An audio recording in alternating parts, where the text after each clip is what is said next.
Hey guys, this is Eric Weingartner with Weingartner Racing. Today is Saturday. This is an update video.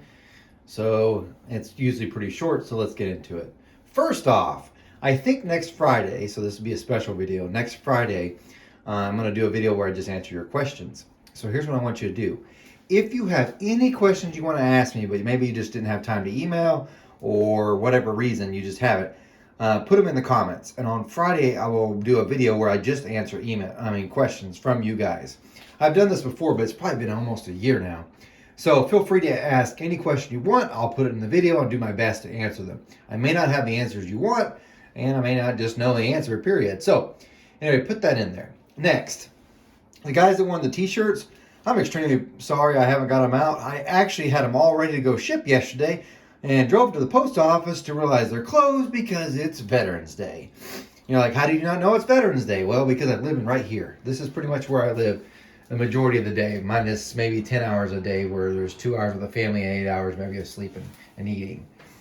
So I just lose track of days. So anyway, I will get this out as soon as I can. They're all ready to go. We just haven't done it yet. So let's talk about what else is going on. I know a lot of you watch other videos where guys tell about their stuff, and I've never really wanted to do like, this is what happened this day and this day. But I swear sometimes I probably could, because it's been a week of almost just like, it's not major problems, but it's a bunch of small problems that just annoy the shit out of you. So anyway, we'll just get started what's going on. This is a set of Brodix IK 200cc heads. This guy's been waiting a very long time, and he's had great patience, and I appreciate him. Don't worry, buddy. The other head's done. So one head's done. I just got to flow that one. And this one's pretty close to being done. So I hope to get that knocked out soon. So that's what I'm grinding on there. Next, after this actually got finished up this week. This right here is a set of Brodix Dragon Slayers I just got finished. This is for a guy in Australia. I just have to put the tubes in. I got to port your intake manifold, buddy. Then those are done. The head porting is done. So just got to mock it up, do the intake, put the tubes in for the head bolt sleeves, in other words, and they're good. This week I will be starting this for another one of my customers. This is the Project X 215. I get to port those.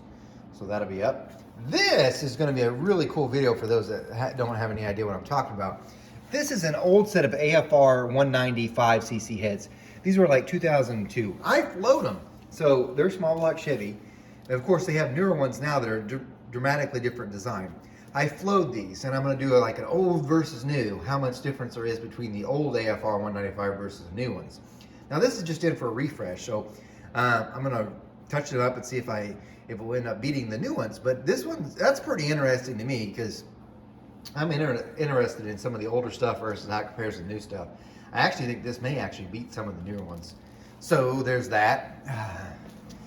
These heads right here, I just got back from having the chamber softened, so I got to do a valve job on those, and then they're going to get ported. But I have to do the valve job first so I can order the custom titanium valves, so that's going to take forever. But there's some of it. A couple other weird things. I bought this hoist here. This is to lift the engine out of the Camaro, and you might say, why are you going to do that? Well, what I thought about doing was, I'm going to pull the engine out of the Camaro and re-dyno it, because even when I dynoed it initially, I really never got the jets dialed in because we had bad flooding at that time. And I mean bad flooding like you couldn't get places in Oklahoma, period. So the fuel we dynoed on was like 120 octane. It was nitrous fuel. It's never what I ran. So I needed to get the jetting right. So I thought about maybe I'll just do that. But then I also called ATM because I really want to try some methanol carburetor to see if it's going to make more power. Now this is where I'm brutally honest. I love Mark Whitener, and he does Drake jobs on carburetor, and he quoted me a pretty good price on a set of carburetors, but they're still about $3,000. And I don't mind paying it, except for I just don't even know if it works. So it's hard to invest $3,000 into a set of carburetors that may not do anything. So anyway, I called up ATM just to see, and they are a little bit cheaper. And you're like, why would you ditch Mark for that? It's because I'm not for sure if it worked. I really wish there was some way I would like, I'm gonna slap these on, we'll test on the gas on the dyno, put the methanol carburetors on the dyno, we'll see how much power it makes, and then if it's great, then I'll just pay, which I know no one does. But it's just like such a huge investment, because we're talking like $3,000. In all fairness, $3,000, this is my other big block. I can take that off, put the blower manifold and stuff on it, and actually put my 1071 supercharger on there. So, and the reason for the carburetors, by the way, is like, yeah, $3,000 carburetors, they will also work with the blower. So that's the other thing. Anyway, I'm kind of torn on that, but I like to just try. And I know you're like, did you just dyno that engine on methanol though? Don't you kind of know? Well, remember, this is a small block and it's only making, I mean, it made 580 on gas.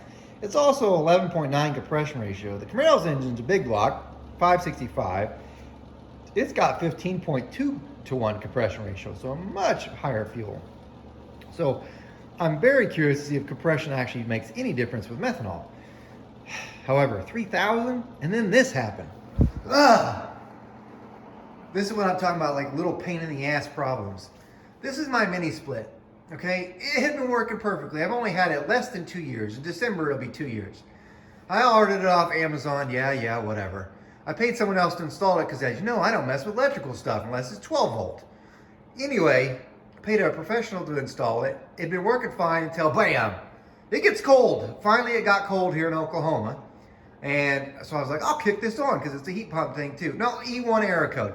So I had a guy come out, paid for a diagnosis, and 69 bucks to diagnose it. Not bad, not bad. I'm not complaining about that. But he's like, I can't get the parts for this. So then I try looking up the parts. It's the board. I can't even find it. So of course I contact Amazon from the buyer because it should be under warranty. No response. So that's going to set me back like at least $3K for another one. And I'm like, why would you need another one? Well, I have water out here. And yes, the pipes do freeze because it has happened before I didn't have this. So that's like, oh, God dang it. So $3,000 carbs, nope, mini split. And I'm not making a fortune doing this anyway. So it's like, God dang. Meanwhile, the dyno mill was like, what about me, baby? Don't you love me? Well, here's what's missing on the dyno mill, in case you're wondering. I'm still waiting for the rotating assembly to come in. Also the shaft rockers. The rotating assembly's been ordered for at least a month and a half. Once that gets in, then most of the engine can actually go together. The shaft rockers, I actually ordered a set from Scorpion, but it hasn't showed up either. I really wanted to use LGM, but it just didn't work out timetable-wise, which maybe I'll use them anyway, but then I will up the pinch, so I can get a set of shaft rockers with more offset. In the meantime, I actually bought another set of shaft rockers, adjusted Sportsman, just like they're in this, that will work for this. Of course, they're used, so I haven't decided really if I'm going to use them. If I can't get shaft rockers by the time this thing's done, then maybe. See all the little stuff? Anyway, that's what's going on with it. Really, I thought I'd be almost ready to dyno by now. It just isn't happening. It's waiting on parts. And if you know anything of this business, that's entirely what we do. On my own engine, well, I got some lines ran-ish. That's about as far as I've gotten. Anyway, this has gone way too long. I appreciate you watching. Guys, I know why some people have actually emailed me and said, hey, the reason why we don't watch all the way through is because of the ads. I just turn on monetization. I probably should back off some of that so it doesn't have so many. But on some of the videos where I think it's really worth something, I really think I should be making a little bit more money, hence more ads. But honestly, I don't even get to choose where they, like I have figured out where to put them. Like I don't even know how to do that, so it just randomly pops up. And I don't get it either. Some videos you watch have a ton, some don't. Anyway, long story shorter, or actually long story longer, there you go. Thanks for watching. Make sure you put your questions in the comments. Take care.